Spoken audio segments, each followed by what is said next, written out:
diplomat who defeated the Axis in South America. The shadow of the Axis. When we think of the Second World War, our minds immediately go to the frozen steppes of Russia, the beaches of Normandy, or the jungles of the Pacific.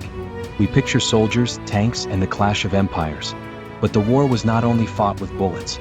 It was fought in smoke-filled rooms, in whispered negotiations, and in the quiet, unyielding courage of men who held the fate of continents in their hands. Cut to archival footage of Nazi rallies in the 1930s, followed by footage of Brazilian integralist marches, the Green Shirt AIB. In the late 1930s, the shadow of the Third Reich stretched far beyond Europe. South America was a primary target, and Brazil, the giant of the continent, was the ultimate prize. With its vast resources, its massive coastline, and its strategic bulge pointing toward Africa, Brazil was the key to controlling the South Atlantic. The Axis powers had deep roots in Brazil. A powerful German-Brazilian community, a sympathetic military, and a growing fascist movement threatened to pull the nation into Hitler's orbit. To stop this, one man had to stand against the tide. A man whose weapon was not a rifle, but his intellect. His name was Osvaldo Aranha. And this is the story of his extraordinary courage during the darkest hours of the Second World War. Aranha's first heroic act was simply holding the line. He systematically dismantled the Nazi infrastructure in Brazil. He shut down German cultural centers that were acting as fronts for espionage. He censored foreign-language newspapers that were spreading Axis propaganda. He knew that to save Brazil's soul, he had to sever its cultural and political ties to fascism. But he needed more than just internal security. He needed a powerful ally. The Washington Accords and the fight for sovereignty. In 1941, the world was on fire. Britain was standing alone in Europe. The United States was not yet in the war, but President Franklin D. Roosevelt knew that if Brazil fell to the Axis, the South Atlantic would be lost and the U.S. would be exposed. Roosevelt wanted military bases in Brazil, specifically in the city of Natal, to ferry supplies and troops to North Africa. But Aranha was not going to let Brazil be treated as a mere pawn. This brings us to the Washington Accords of 1941. It is here that Aranha's genius and courage truly shone. The Americans offered military protection and equipment. Aranha's response? He demanded industrialization. He told the U.S. that Brazil would not simply give away its strategic geography for promises of future security. He demanded the funding and technology to build the Volta Redonda steel mill. This was a monumental gamble. The U.S. military establishment was furious. They wanted bases, not a Brazilian steel industry. They argued that arming Brazil with industrial capacity was a risk, but Aranha stood his ground. He leveraged Brazil's strategic necessity with the cold, hard logic of a master negotiator. He argued that a weak, agrarian Brazil would eventually fall to the Axis anyway. Brazil needed to be strong. Brazil needed to be modern. Aranha won. The U.S. agreed to fund and build Volta Redonda, which would become the industrial heart of modern Brazil. In exchange, Brazil allowed the U.S. to use its air bases. But more importantly, Aranha secured Brazil's sovereignty. He didn't just align Brazil with the Allies, he elevated Brazil's status on the world stage. He proved that a Latin American nation could negotiate with the United States as an equal, not a subordinate. Yet the Axis was not done. And the true test of Aranha's courage was about to arrive, written in blood and fire. The U-boat crisis and the declaration of war. By early 1942, the diplomatic tightrope was snapping. Japan had attacked Pearl Harbor. The U.S. was in the war. But Brazil was still technically neutral. Aranha had managed to break diplomatic relations with the Axis, but Getulio Vargas, pressured by his pro-Axis generals, still refused to declare war. Then the Nazis struck. In August 1942, German U-boats operating in the South Atlantic launched a merciless campaign against Brazilian merchant vessels.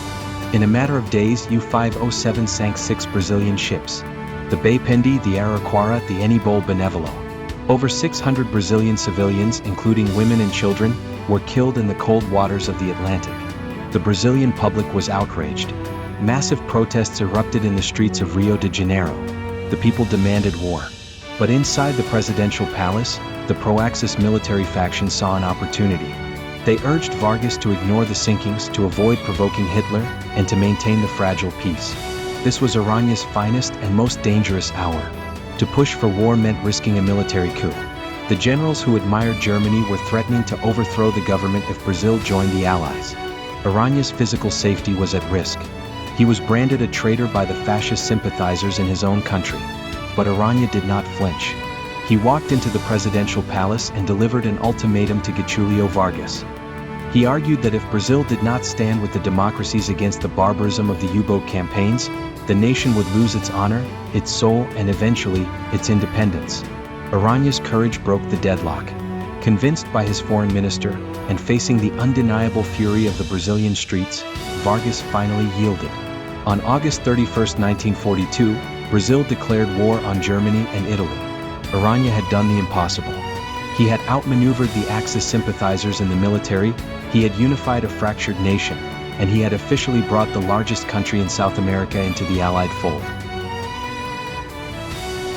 The diplomatic groundwork laid by Osvaldo Aranha directly resulted in the creation of the Brazilian Expeditionary Force.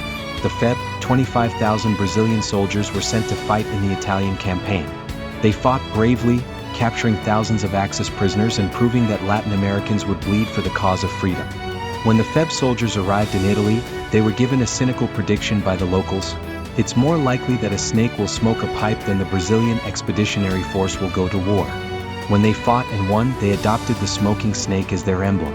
But the truth is, the snake went to war because Osvaldo Aranha forged the path for them to get there.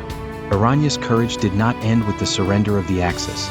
His moral compass, forged in the fires of the war against fascism, guided him to his next great battle.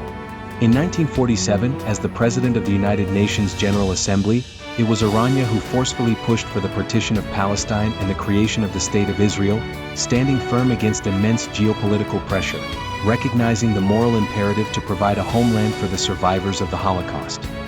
The war against hatred was not over, and Aranha was still on the front lines. The unsung hero.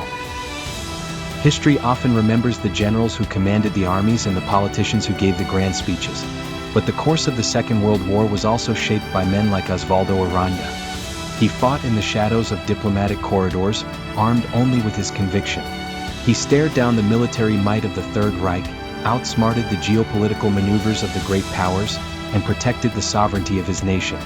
He ensured that when the dust of the war finally settled, Brazil stood on the right side of history, not as a conquered territory but as a victorious, modernizing ally.